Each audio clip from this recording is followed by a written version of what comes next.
Hey guys, welcome back to The Readers. I hope you are having an amazing day. Let's get right into the stories. The first one is a pro-revenge story. Last year, my sister Sarah and I moved into a pet-friendly apartment complex in the suburbs. We had two dogs, Luna, a Bichon Shih Tzu mix, and Max, an energetic terrier poodle. The community dog park right next to our building was a major selling point. Our building was full of dog owners with pets of all sizes. We got lucky with a first-floor corner apartment that gave us plenty of privacy and a small yard area.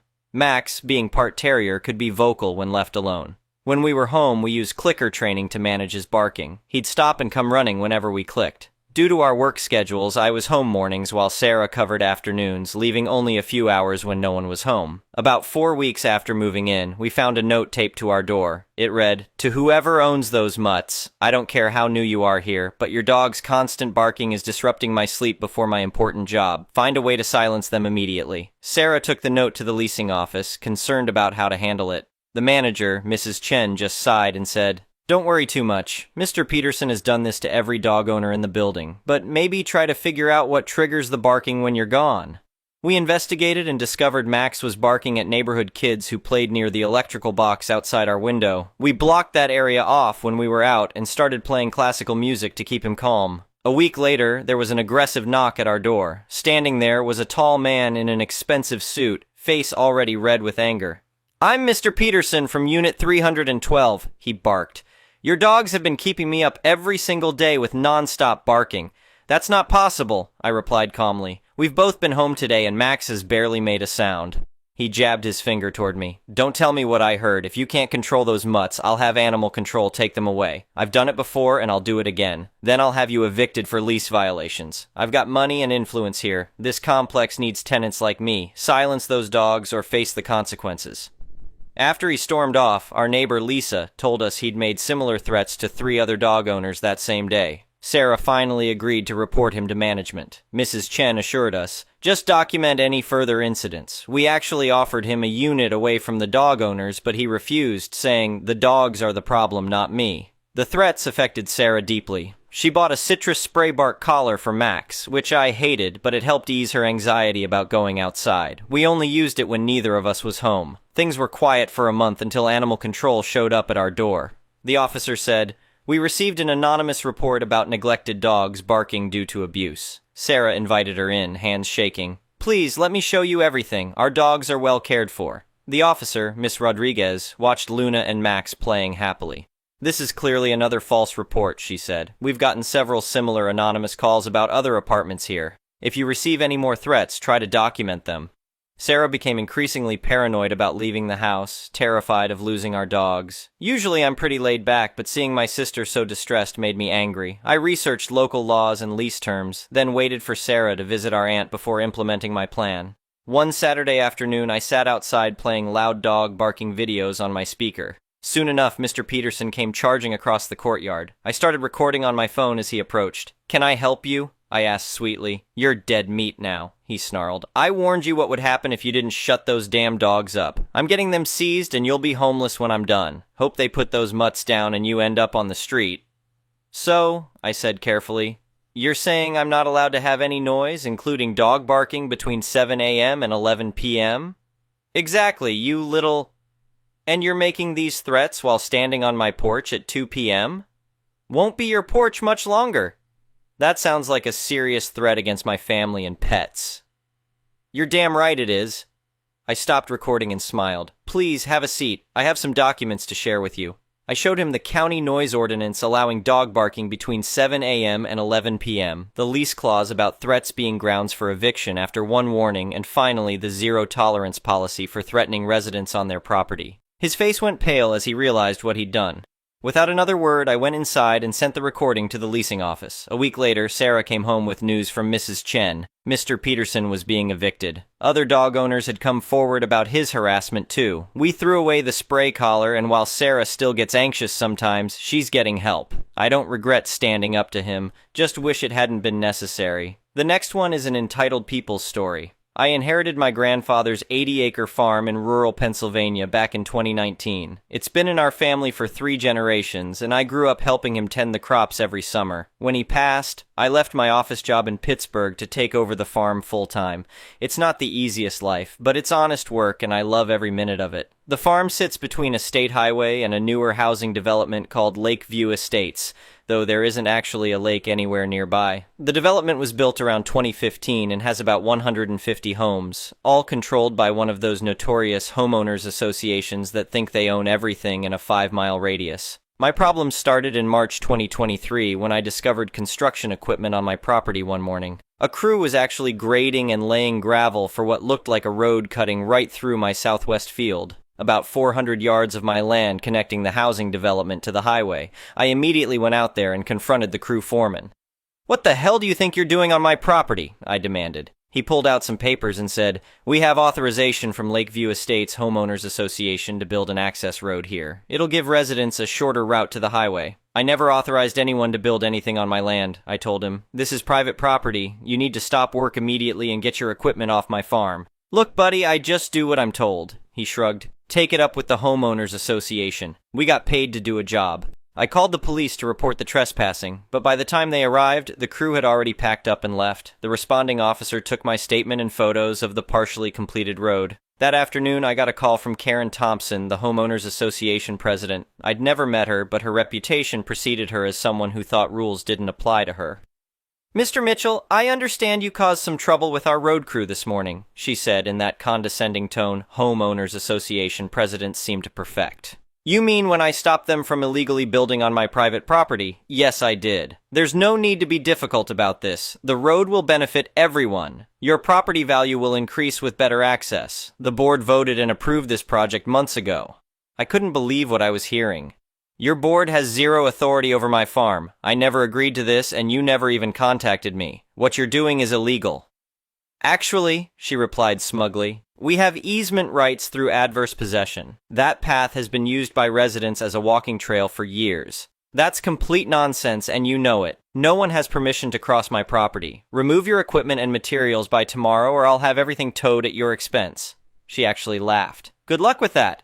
This road is happening whether you like it or not. If you interfere, we'll sue you for obstructing necessary infrastructure improvements." I hung up and immediately called my lawyer, Jim Patterson. He's handled my family's legal matters for decades and knows property law inside and out. After explaining the situation, he was as outraged as I was. "They don't have a leg to stand on," Jim assured me. "There's no easement, no adverse possession claim, nothing. They're completely out of line. I'll draft a cease and desist letter right away." The next morning, I used my tractor to drag several large concrete barriers across both ends of their attempted road. I also posted no trespassing signs and set up security cameras. Within hours, Karen was back on my phone. "Remove those barriers immediately," she screeched. "You're blocking emergency access." "There is no emergency access because there is no legal road," I replied calmly. "You have 24 hours to remove your gravel and equipment before it's considered abandoned property." "You'll be hearing from our attorneys," she threatened before hanging up. True to her word, 3 days later, I was served with a lawsuit. The Homeowners Association was suing me for $250,000 in damages, claiming I was maliciously interfering with critical infrastructure and endangering resident safety by blocking their road. They also filed for an emergency injunction to force me to remove the barriers. Jim reviewed their filing and actually started laughing. "This is the most absurd lawsuit I've seen in years. They have zero supporting documentation, no surveys, no easements, nothing. They literally just decided to build a road on your land and are now suing because you won't let them."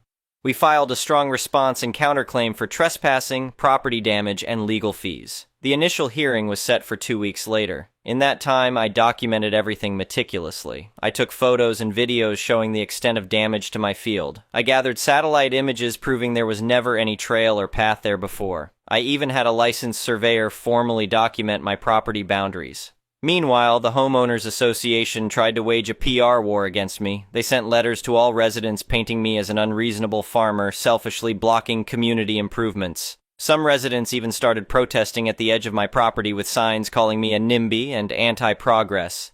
The day of the hearing finally arrived. Karen showed up with two attorneys who looked fresh out of law school. When the judge asked them to present evidence of their easement claims, they fumbled through a folder of homeowners association meeting minutes showing they had voted to approve the road. Your Honor, one attorney argued, the homeowners association board followed all proper procedures in approving this infrastructure project. Did these procedures include getting permission from the actual property owner? The judge asked dryly. We determined that wasn't necessary given the historical use of the property. Jim then presented our evidence, property deeds, surveys, photos of the damage, and documentation showing the homeowners association had never even attempted to contact me before starting construction. The judge was not amused. He denied their emergency injunction and set a trial date for the full case, but he also issued a stern warning to the homeowners association's attorneys about filing frivolous claims. That's when Karen apparently decided to take matters into her own hands. The next morning, I found their construction crew back on my property, attempting to remove the barriers with a front-end loader. I immediately called the police and started recording video. When officers arrived, Karen was there screaming about illegal obstacles, while the crew tried to pretend they weren't doing anything wrong. This time, the police arrested both Karen and the crew foreman for criminal trespassing and attempted destruction of property. The look on her face as they put her in handcuffs was priceless, but it wasn't over yet. The Homeowners Association doubled down, hiring more experienced attorneys and dragging out the legal process. They filed motion after motion, trying to delay the trial while running up my legal costs. They even tried claiming that my farm was blighting their community and hurting property values. Their new lawyers filed paperwork attempting to have the county declare my land as subject to eminent domain for public benefit. It was completely absurd. Through all this, I kept farming as best I could, though the damaged field was now basically unusable. I estimated I lost about $40,000 in crop revenue that season, but I wasn't about to back down. The trial finally began in January 2024. It lasted 5 days, during which their attorneys threw everything they could think of at the wall. They brought in expert witnesses who claimed the road was essential for emergency services, despite the development already having 2 other access roads. They had real estate agents testify about property values. They even tried arguing that my grandfather had verbally agreed to a future road years ago. With no evidence, of course. Jim methodically destroyed each of their arguments. He presented testimony from the county emergency services director confirming the development had adequate access. He showed how their claimed emergency response issues were completely fabricated. He brought in agricultural experts to document the damage to my field. But the turning point came when Jim called Karen to testify. Under oath, she completely unraveled. "Did you ever attempt to contact Mr. Mitchell before beginning construction?" Jim asked. "We didn't need to," she snapped. "The Homeowners Association Board has authority over all local development." "So that's a no. Did you obtain any permits from the county?"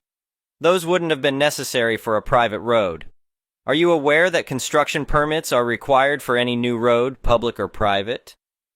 "Well, the board determined." "Yes or no, Miss Thompson? Did you obtain permits?" "No," she finally admitted. "And isn't it true that you directed the construction crew to continue work even after being informed you were trespassing?" "We had every right to be there." "That's not what I asked. Did you instruct them to continue after Mr. Mitchell told you to stop?" "Yes, because he was being unreasonable." "No further questions, Your Honor." The jury deliberated for less than 2 hours before returning their verdict. They found completely in my favor on all counts. The Homeowners Association was ordered to pay $175,000 in damages for crop loss and property damage, remove all construction materials, and restore my field to its original condition, cover all my legal fees, around $85,000, pay $50,000 in punitive damages for their willful misconduct. The judge also issued a permanent injunction barring them from any future attempts to build on my property. But the best part came during the damages hearing. Their lawyers tried arguing the Homeowners Association couldn't afford such a large judgment. That's when Jim revealed his ace. He discovered their board had never properly authorized the construction expenditure or the lawsuit. According to their own bylaws, projects over $50,000 required a resident vote, which never happened. This meant Karen and the other board members were personally liable for all costs and damages. The judge agreed and ordered them to pay from their own pockets if the Homeowners Association couldn't cover it. The aftermath was spectacular. Within a week, the Homeowners Association held an emergency meeting where the entire board was voted out. Karen and 3 other members were forced to sell their homes to pay the judgment. The new board president actually came to apologize to me personally. "I'm so sorry for what they put you through," she said. "Most of us never supported this crazy scheme. They just ran the Homeowners Association like their personal kingdom." The road was removed and my field restored by spring planting season. I used part of the settlement money to install better fencing and a security system. The rest went into upgrading my irrigation system, something I'd been wanting to do for years. These days, things are peaceful again. The new Homeowners Association board keeps to themselves, and I keep to my farming. Sometimes I see Karen's old house when I'm working that field. The new owners are lovely people who actually wave when they see me on my tractor. The whole experience taught me that standing up to bullies, even if they come wearing suits and carrying Homeowners Association bylaws, is always worth it. My grandfather used to say good fences make good neighbors. I'd add that good lawyers and security cameras don't hurt either. Last month I put up a new sign where their illegal road used to be. It reads, "Private farm, no trespassing. Violators will be prosecuted. Just ask Karen." Maybe a bit petty, but after what they put me through, I earned it. Update, 1 year later. The Homeowners Association's revenge attempt backfired spectacularly. It's been just over a year since my legal victory against the Lakeview Estates Homeowners Association, and I thought I'd share what's happened since then. While most things have settled down, there were some interesting developments that really put the final nails in Karen's coffin, so to speak. About 3 months after the court case, Karen and her remaining allies tried one last desperate move. They filed complaints with the EPA and Department of Agriculture claiming I was using illegal pesticides that were damaging their properties. They even hired a shady environmental testing company that produced reports showing dangerous chemical levels in soil samples supposedly taken from the border of my farm. I found out about this when state inspectors showed up unannounced one morning, but I wasn't worried. I've always kept detailed records of everything I use on my farm, including all chemical applications. I'm certified organic on most of my fields, and I follow strict protocols. "We need to take soil samples and review your application records," the lead inspector told me. "Happy to help," I replied. "I can show you my complete logs going back 5 years, plus all my organic certification documentation." The inspectors were thorough, spending 2 full days testing soil samples and reviewing my records. They quickly realized something wasn't adding up with the Homeowners Association's claims. My lawyer, Jim, got involved again, and we requested the lab reports from the testing company Karen had used. It didn't take much digging to discover they weren't even properly certified for agricultural testing. When pressed, the company admitted they had been paid to fabricate results showing contamination. Jim immediately filed new charges against Karen and her conspirators for filing false reports and attempting to defame my business. The EPA and Agriculture Department also opened investigations into the fake testing company. The local newspaper got wind of the story and ran a front-page article exposing the whole scheme. That's when things really got interesting. Several former Lakeview Estates board members, worried about their own liability, came forward with evidence that Karen had orchestrated the entire thing. They provided emails showing Karen had approached multiple testing companies until she found one willing to fake results. She had also created a secret slush fund using Homeowners Association dues to pay for her various schemes against me. The new Homeowners Association board was furious. They held another emergency meeting and voted to file their own lawsuit against Karen and the other conspirators to recover misused funds. The forensic accounting revealed they had embezzled over $200,000 from the Homeowners Association over 3 years. Karen and her husband tried to quietly sell their new house and leave town, but the police caught up with them first. They were arrested on multiple felony charges, including fraud, embezzlement, and filing false reports. The criminal case wrapped up last month. Karen took a plea deal, 18 months in prison, 5 years probation, and full restitution to the Homeowners Association. 3 of her conspirators got similar deals with shorter sentences. The testing company lost their business license and their owner faces separate criminal charges. But the best part? The new Homeowners Association board approached me with an interesting proposal. They wanted to buy 5 acres of my land along their border, properly this time, to create a community garden and farm education center. "We thought it would be a good way to make amends," the new president explained. "Plus, many residents are interested in learning about organic farming. Would you consider being an advisor?"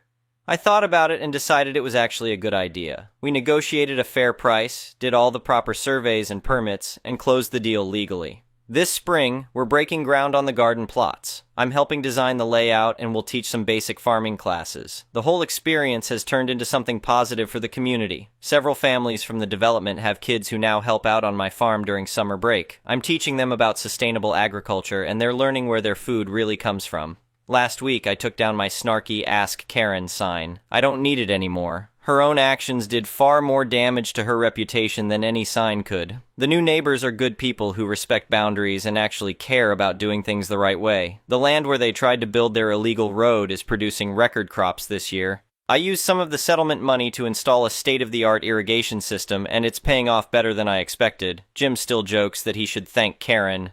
The case was one of his most satisfying victories. He even has a framed copy of the judgment hanging in his office. You know what the real lesson was? He told me recently. Never underestimate a farmer who knows his rights and keeps good records. My grandfather would be proud to see how things turned out. The farm is thriving. We've got good neighbors now, and justice was served. Karen learned the hard way that you can't just bulldoze over people's rights, and her kingdom crumbled around her. The new community garden will break ground next month. We're planning a big celebration with local food, live music, and farming demonstrations. Several local schools have already signed up to bring students for field trips. Sometimes the best revenge isn't revenge at all. It's showing people a better way to do things. The farm has become a bridge between the rural and suburban communities, bringing people together instead of dividing them. As for me, I'm just happy to be back to farming in peace. The security cameras are still up, but these days they mostly capture wildlife and beautiful sunsets rather than trespassing construction crews.